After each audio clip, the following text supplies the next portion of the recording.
ఎందుకంటే మీ మాటను బట్టి మేము ముందుకు వచ్చాం. న్యాయం మా పక్షాన జరగాల్సిందే.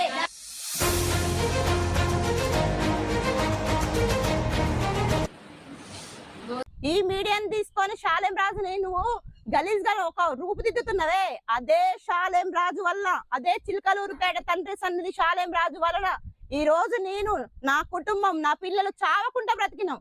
నువ్వు వచ్చి బ్రతికిచ్చినవా? నీ సనాతన ధర్మం వచ్చి బ్రతికిచ్చిందా? ఆ బైబిల్ గ్రంథంలో మాటను బట్టి, ఆ దైవజనుడి నోటి నుంచి వచ్చిన మాటల ద్వారా నేను ఈ రోజు జీవం పోసుకొని బ్రతుకుతున్నా, నా పిల్లలు చదివించుకుంటున్నా. నువ్వెక్కడున్నావే అసలు? యా చౌదరి గారికి నమస్కారం అండి. మేము కూడా స్త్రీలమేనండి నీలాగా. అర్థమవుతుందా? ఏం మాట్లాడుతున్నావు? అర్థమవుతుందా నీకు అసలు? వాడు వీడని మాట్లాడుతున్నావు. నీకు ఒక పద్ధతి లేదా? నీ ధర్మం ఇదే నేర్పిస్తుందా? నీ పూజలు పునస్కారాలు ఇవే నేర్పిస్తున్నాయా?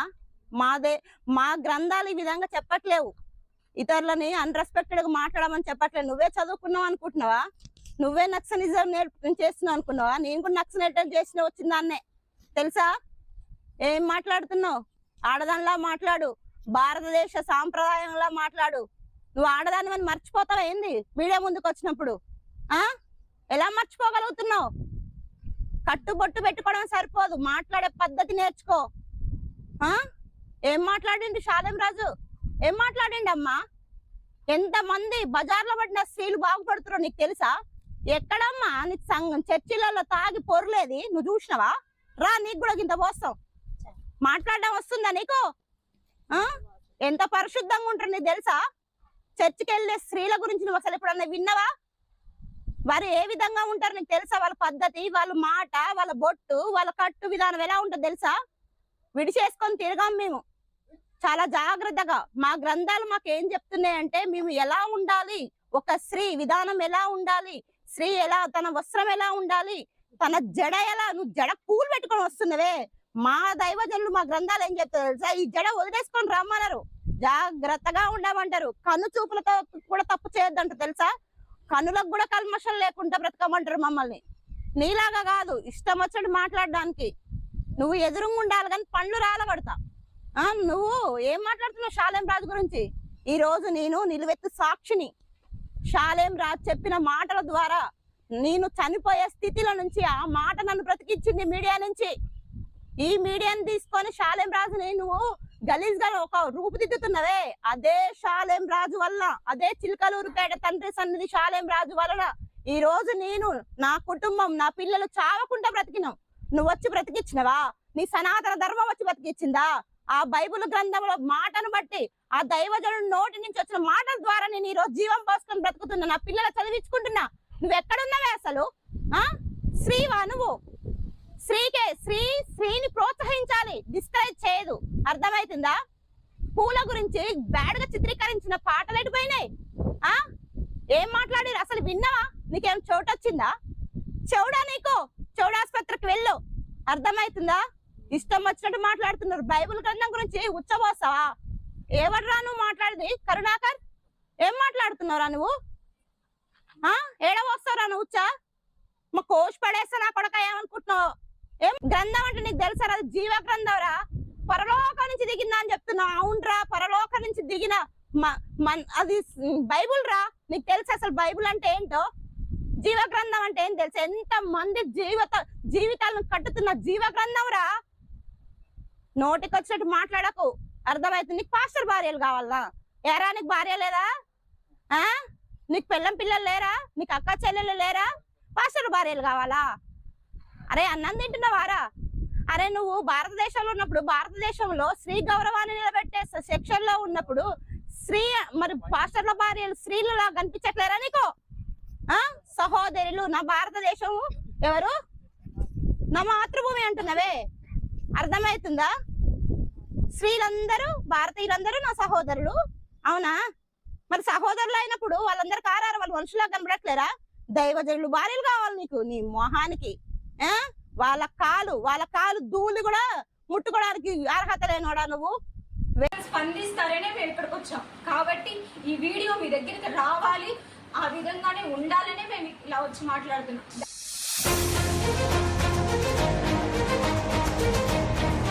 చిలకలూరుపేట అని పేరెత్తి ఈ విధంగా మాట్లాడాడో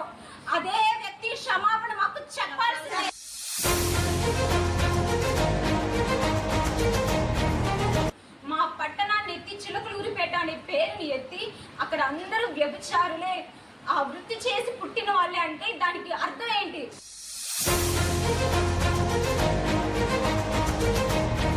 మీరు స్పందించకపోతే స్పందించే వాళ్ళ దగ్గరకే మేము వెళ్తాము, అంత దూరం మీరు తెచ్చుకోరు అని మేము అనుకుంటున్నాం. ఎందుకంటే మీ మాటను బట్టి మేము ముందుకు వచ్చాం. న్యాయం మా పక్షాన జరగాల్సిందే.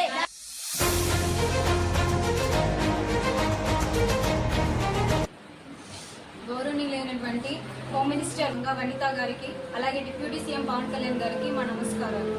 ఇలా ఒక యూత్గా మీ ముందుకు మేము ఎందుకు వచ్చాం అంటే చాలా బాధాకరంగా ఉంది. డిప్యూటీ సీఎం స్పందిస్తారనే మేము ఇక్కడికి వచ్చాం. కాబట్టి ఈ వీడియో మీ దగ్గరికి రావాలి, ఆ విధంగానే ఉండాలనే మేము ఇలా వచ్చి మాట్లాడుతున్నాం. దానికి కారణం ఏంటంటే ఎవరో సనాతన గోపి ఎవరైనా అయి ఉండొచ్చు, మా పట్టణాన్ని ఎత్తి చిలకలూరిపేట అనే పేరుని ఎత్తి అక్కడ అందరూ వ్యభిచారులే చేసి పుట్టిన వాళ్ళే అంటే దానికి అర్థం ఏంటి? మీరు సోషల్ మీడియాని చూస్తూ ఉంటారు కదా, ఈ వార్త మీ దగ్గర కూడా వచ్చి ఉంటుంది. మరి దీన్ని ఎందుకు మీ చుట్టుపక్కల వాళ్ళు ఈ వీడియో మీకు చూపించారు?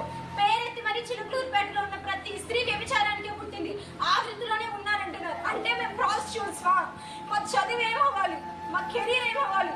మేము బయటికి వెళ్ళినప్పుడు మీ ప్రాంతాన్ని ఇలా అన్నారు కదా అని మా గురించి చెప్తున్నారు. దానికి మేము ఈ విధంగా స్పందించాలి. 10 ఏళ్ళు మీరు నిరీక్షించారు పవన్ కళ్యాణ్ గారు, ఒక్క ఛాన్స్ ఇవ్వమని మమ్మల్ని అడిగారు. భవిష్యత్తు నేను మారుస్తాను, ఎవరిస్తుందని మీరే అడిగారు, మేము ఇచ్చాం. కాబట్టి ఈ మాట మేము ప్రశ్నిస్తున్నాం. మాకు ఖచ్చితంగా న్యాయం జరగాలి. రిలీజియస్ క్యాస్ట్ సంగతి ఇవన్నీ పక్కన పెట్టండి, మాకు అనవసరం. మా పేరు ఎత్తి మరీ వాళ్ళు మాట్లాడారు. ఈ వీడియో యూట్యూబ్ లోనే ఉంది, మీరు కూడా ఒకసారి స్పందించండి ఆ వీడియోకి. చిలకలూరిపేట అసలు పదాలు కూడా మేము చెప్పలేము, ఎందుకంటే మేమేం చదువురాని వాళ్ళం కాదు, మాకు సంస్కారం ఉంది. రేపు దినాన ఈ యొక్క దేశం భవిష్యత్తు మాదే అని మీరే మాట్లాడారు. మీరు స్పందిస్తారు అన్న ఆలోచనతోనే మేము ముందుకు వచ్చి మాట్లాడుతున్నాం. మా పక్షాన న్యాయం జరగాలి. మేము చదువుకుంటున్న వాళ్ళం, ఒక హాస్టల్స్ కానీ ఒక చోటకెళ్ళి వర్క్ చేయాల్సిన వాళ్ళం. మీరు ఎక్కడి నుంచి వచ్చారంటే మేము చిలకలూరిపేట అని పేరే చెప్పాలి. ఆ పేరు చెప్పకుండా ఒక కుక్క మామని ఈ విధంగా నోటికి వచ్చినట్టు మాట్లాడుతున్నారు. మీరు ఖచ్చితంగా దీని ఎదుట స్పందించాలి. మీరే అన్నారు రేపు నాకు అధికారం వస్తే యవ్వనస్తుల పక్కన, యూత్ పక్కన భవిష్యత్తుకి నేను బాట వేస్తానని మీరే మాట ఇచ్చారు. ఆ మాటను బట్టే మీ ఎదుటిలా మేము మాట్లాడగలుగుతున్నాం. మిగిలిన వాళ్ళు ఎవరిని మేము ప్రశ్నించాం. సామాన్యుడికి అధికారం ఇవ్వండి, పాలిటిక్స్ నేను మారుస్తానని మీరు మాట్లాడారు పవన్ కళ్యాణ్ గారు. ఆ మాటను పట్టుకొని మేము ఇదైనా మేము మాట్లాడగలుగుతున్నాం. ఖచ్చితంగా మాకు న్యాయం జరగాలి. నోటికి వచ్చినట్టు మాట్లాడుతున్నారు.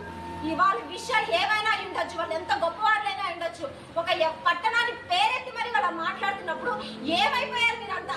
ఎందుకని మీరు స్పందించట్లేదు? ఒక చిన్న ప్రతి విషయం మీ దగ్గరికి వస్తుంది కదా, ప్రతి దానికి ప్రెస్ మీట్లు పెట్టి మాట్లాడతారు కదా. మరి మా పట్టణాన్ని ఎత్తంటే మేము ఒక ప్రాస్టిట్యూట్స్ లో దినాన మేము ఉన్నామా? ఈ రోజు మేము బయటికి వెళ్ళి సొసైటీలో ప్రాస్టిట్యూట్ ప్లేస్ నుంచి మేము వచ్చి వర్క్ చేస్తామని మేము అనిపించుకోవాలి సమాజంలో.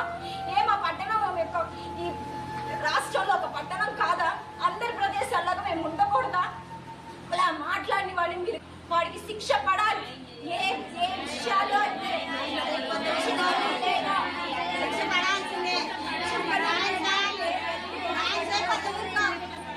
చిలకలూరిపేట అని పేరెత్తి ఈ విధంగా మాట్లాడాడో అదే వ్యక్తి క్షమాపణ మాకు చెప్పాల్సిందే.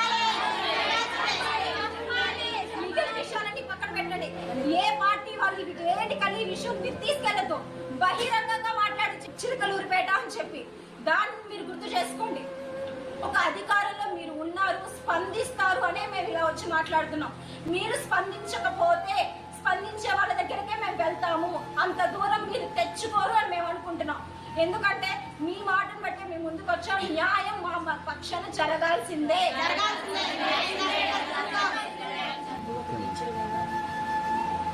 హోమ్ మినిస్టర్ గారు అనిత గారు, మీరు ఒకప్పుడు టీచరే. విద్యార్థులు ఏ విధంగా ఉంటే వారి భవిష్యత్తు బాగుండేది, వాళ్ళు ఏ విధంగా అది బ్యాక్గ్రౌండ్ నుంచి వస్తే వాళ్ళు క్లాస్ లో గౌరవంగా ఉంటారనే విషయాలు మీకు కూడా తెలుసు. మీరు కూడా పిల్లల పక్షాన పేరెంట్స్ తో కూడా మాట్లాడే ఉంటారు కదా. మరి మీరెందుకని విషయాలు ఆలోచించట్లేదు? మీరు హోమ్ మినిస్టర్ అయిపోయిన తర్వాత వృత్తిని మర్చిపోయారా? ఒకసారి జ్ఞాపకం చేసుకోనండి. మీరు గుర్తు తెచ్చుకోండి.